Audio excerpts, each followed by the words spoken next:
সমালোচনা তারাই করে যাদের নিজের ভালো কাজ করার ক্ষমতা নেই এবং অন্যের ভালো যারা কোনোদিন দেখতে পারে না। পরিচয় দ্বারা পাওয়া কাজ কিছু সময়ের জন্যই থাকে, কিন্তু কাজ থেকে প্রাপ্ত পরিচয় সারা জীবন থাকে।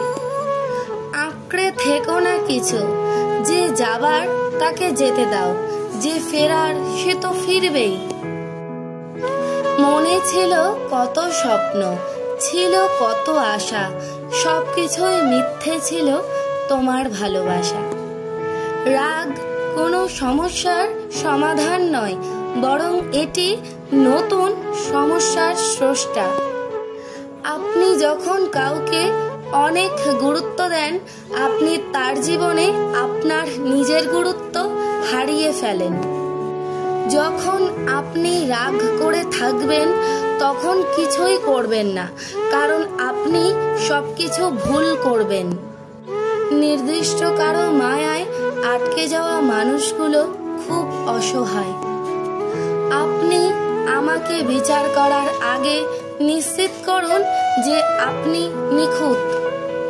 কারো কাছে ভালো, কারো কাছে খারাপ, যার মানসিকতা যেমন তার কাছে আমি তেমন। আমি যা বলি তার জন্য আমি দায়ী, আপনি যা বোঝেন তার জন্য নয়। কাউকে অনুসরণ করার চেয়ে একা হাঁটা ভালো। আমি কখনোই হারি না, হয় আমি জিতব, না হয় শিখব। শুধু সময় বদলাবে, আজ তোমার কাল আমার হবে। প্রেম, অনুগ্রহ, ঘৃণা, শত্রুতা, যা খুশি করো আমার সাথে, আমি শপথ করছি তুমি যেটা করবে তার দ্বিগুণ পাবে। সঠিককে সঠিক আর ভুলকে ভুল বলার সাহস রাখি, তাই আজকাল সম্পর্ক কম রাখি। বিনা কারণে চলে গেলে অজুহাত দিয়ে ফিরে এসো না। অন্যদের সাথে নিজেকে বিচার করবেন না, কারণ আপনি তাদের থেকে আলাদা। সময় মূল্যবান, এটি বুদ্ধিমানের সাথে নষ্ট করুন। আপনি যদি কোনো সফলতার গোপন রহস্য খুঁজতে যান, তাহলে বলবো আপনি বৃথা চেষ্টা করছেন, কারণ আপনি শতবার খোঁজার পরেও সফলতার কোনো গোপন রহস্য খুঁজে পাবেন না। জীবনে চলার পথে কখনো যদি আপনি হোঁচট খেয়ে পড়ে যান, তাহলে কখনোই সেই কাজের জন্য নিজেকে হতাশায় ভোগাবেন না। চেষ্টা করুন এখন, এক মুহূর্ত থেকে সেই কাজটি পুনরায় আরেকবার করার, তাহলে দেখবেন আপনার এই আপ্রাণ চেষ্টার কারণে অবশ্যই সেই কাজে সফলতা অর্জন করতে পারবেন। আজকে তুমি সফলতা পাওনি, তাই বলে থেমে থেকো না। যদি তুমি মন থেকে সময় ও শ্রম দিয়ে থাকো, তাহলে অবশ্যই তুমি সফলতা পাবে, আজ বা কাল, কিন্তু তুমি সফলতা অবশ্যই পাবে। কোনো একজন মানুষের মনের ভেতরে থাকা সংকল্পই তার ভবিষ্যতের ফলাফল নির্ধারণ করে দেয়। তাই আপনার সকালে ঘুম থেকে ওঠার পর প্রথম চিন্তা সেটাই হোক যেটা আপনি পাওয়ার জন্য আকুল হয়ে আছেন, কেননা এই চিন্তাই আপনার ভাগ্যকে নির্ধারণ করে দেবে। জীবনে চলার পথে সুখ, দুঃখ, আনন্দ, বেদনা থাকবে। জীবনে চলার পথে আপনি বারবার হোঁচট খাবেন, কারণ আপনি হলেন একজন সাধারণ মানুষ, কোনো দেবতা নয়। জীবনে চলার পথে সবাইকে অপমানের জবাব কথায় কিংবা হাত উঠিয়ে দেওয়া ঠিক না, কারণ কিছু কিছু অপমানের জবাব আপনাকে কাজের মাধ্যমে দিতে হবে। আপনাকে এমন কোনো কাজ করতে হবে যে কাজের মাধ্যমে সে ব্যক্তি নিজেকে অপমানিত বোধ করে। যদি আপনার উদ্দেশ্য সৎ হয়ে থাকে, তাহলে আপনি সফলতার সিঁড়ি একাই বয়ে উঠতে পারবেন, আর এ কারণে আপনাকে সাহায্য করার মতো কারো প্রয়োজন হবে না। তাই সবার আগে আপনি আপনার উদ্দেশ্যকে সৎ করার চেষ্টা করবেন। কোনো সফলতা এক মাসে পাওয়া যায় না, কারণ একটি সফলতা পাওয়ার জন্য আপনাকে বছরের পর বছর অপেক্ষা করতে হবে, আপনাকে বছরের পর বছর শ্রম দিতে হবে। কিন্তু যদি কেউ খুব কম সময়ের মধ্যেই সফলতা পেয়ে থাকে তাহলে ভেবে নেবেন যে তার ভাগ্য ভালো। কিন্তু সবার ভাগ্য যে ভালো হবে বিষয়টা কিন্তু এমন নয়। আপনি কি সফল হতে চান? তাহলে আজ থেকে বেশি কথা বলা বন্ধ করে দিন এবং চেষ্টা করুন কোনো একটি কাজে মনোযোগ দেওয়ার। সেই কাজটি করার পূর্বে নিজের মনকে বোঝান যেভাবেই হোক আপনি সেই কাজটি সম্পন্ন করেই ছাড়বেন। নিজের মনের ভেতর একটা দৃঢ় আকাঙ্ক্ষা তৈরি করুন। সফলতার রাস্তা এবং ব্যর্থতার রাস্তার এ দুটো কিন্তু একই রকম, তবে আপনি আসলে কোন রাস্তাটি বেছে নেবেন সেটা সম্পূর্ণ নির্ভর করবে আপনার নিজের ওপর।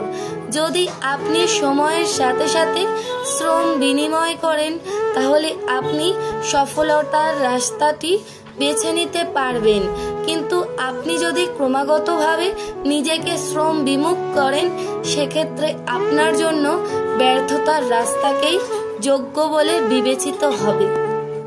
সফলতা হলো আপনার ভেতরে থাকা কঠোর পরিশ্রম, দৃঢ় সংকল্প এবং আপনার ব্যর্থতা থেকে নেওয়া শিক্ষাই হলো সফলতার মূল বিষয়। তাই জীবনে চলার পথে অবশ্যই আপনি এই বিষয়গুলোকে যথেষ্ট গুরুত্ব দেবেন। একটা ক্ষুধার্ত পেট, খালি পকেট আর একটা ভাঙা হৃদয় একজন মানুষকে যা শিক্ষা দেয় পৃথিবীর কোনো বইও তা শিক্ষা দিতে পারে না। যে দেশে জুতা বিক্রি হয় এসি রুমে আর বই বিক্রি হয় রাস্তার ফুটপাতে, সে দেশে দুর্নীতিবাজ থাকবে 5 তলায় আর গুণীজন থাকবে গাছতলায়। এটাই স্বাভাবিক। ফল যখন সৌন্দর্য হারায় তখন তার অস্তিত্ব টিকে থাকে বীজে। মানুষ যখন যৌবন হারায় তখন তার ব্যক্তিত্ব টিকে থাকে কাজে। মানুষের জীবনের চরম কিছু সত্য কথা। 40-এর পর আর শিক্ষাগত যোগ্যতার সার্টিফিকেট বা প্রশংসাপত্রের কোনো মূল্য নেই, মূল্য আছে শুধু কর্মদক্ষতার। 50-এর উপরে সৌন্দর্যের কোনো দাম নেই, তখন যতই সাজগোজ করা হোক না কেন চোখের কোণে কালি পড়বেই। বয়স 60 পার হলে অবসর, তখন পুরনো চেয়ারটার আর কোনো মূল্য নেই। 70-এর পরে বড় বাড়ি আর ছোট বাড়ির মধ্যে কোনো তফাৎ থাকে না, কারণ ছেলে মেয়ে সবাই তখন বাড়ির বাইরে থাকে, বাড়িতে থাকে শুধু বুড়ো বুড়ি। 80-র পরে টাকা থাকলেও কোনো দাম নেই, কারণ তখন চলাফেরা করার ক্ষমতা থাকে না, তখন দরকার হয় অন্যের সাহায্যের। আর 90-এর পরে বিছানায় পড়ে থাকতে হয়, তখন ঘুমানো আর জেগে থাকার মধ্যে কোনো তফাৎ থাকে না। সুস্থ সবল নীরোগ শরীর নিয়ে যদি আপনি আজকের দিনটা বাঁচতে পারেন তাহলে মনে রাখবেন পৃথিবীর সকল মানুষের থেকে আপনি অনেক বেশি ভাগ্যবান। গাছ পুরনো হলে কেটে ফেলো না, কারণ সে তোমাকে ফল না দিতে পারলেও ছায়া দেবে। বাবা মা বৃদ্ধ হলে কখনো অবহেলা করো না, কারণ তারা হয়তো তোমাকে টাকা পয়সা দিতে পারবে না, কিন্তু দুহাত ভরে দোয়া দিবে। আপনাকে ওপরে উঠাতে কেউ আপনার জন্য বসে নেই, কিন্তু আপনাকে নিচে নামাতে অনেকেই তৈরি হয়ে আছে। পৃথিবীতে প্রিয়জন বলতে আসলে কেউ হয় না, যা কিছু আছে তা হলো সব প্রয়োজন।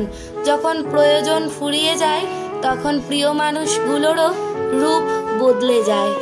ছোট ছোট ভুল থেকে শিক্ষা গ্রহণ করতে শেখো। মনে রাখবে হোঁচট সবসময় ছোট পাথরের সাথেই লাগে, পাহাড়ের সাথে নয়। কাউকে কথা বলার জন্য বারবার অনুরোধ করার দরকার নেই, কারণ যার কাছে তোমার সত্যিকারের মূল্য আছে, হাজারো ব্যস্ততার মাঝেও সে তোমাকে সময় দেবে। তোমাকে যে ছেড়ে চলে গেছে তাকে ধন্যবাদ জানাও, কারণ ভাড়াটে চলে গেলে মালিকের কিছু যায় আসে না, বরং মালিক ভাড়া বাড়িয়ে দেয়, মালিক কিন্তু বাড়ি বিক্রি করে না। টানা কয়েকটা দিন না খেয়ে থাকো, এই সমাজ তোমাকে দেখতেও আসবে না, কিন্তু একটা দিন অন্যায়ভাবে খেয়ে দেখো, দেখবে কথিত এই সমাজ তোমাকে নিয়ে বিচার সালিশি বসাবে। কারো জীবনের সুখের গল্প লেখার জন্য যদি ভালো পেন্সিল হতে না পারো, তাহলে ভালো রাবার হওয়ার চেষ্টা করো, যেন খুব সহজেই কারো দুঃখ মুছে দিতে পারো।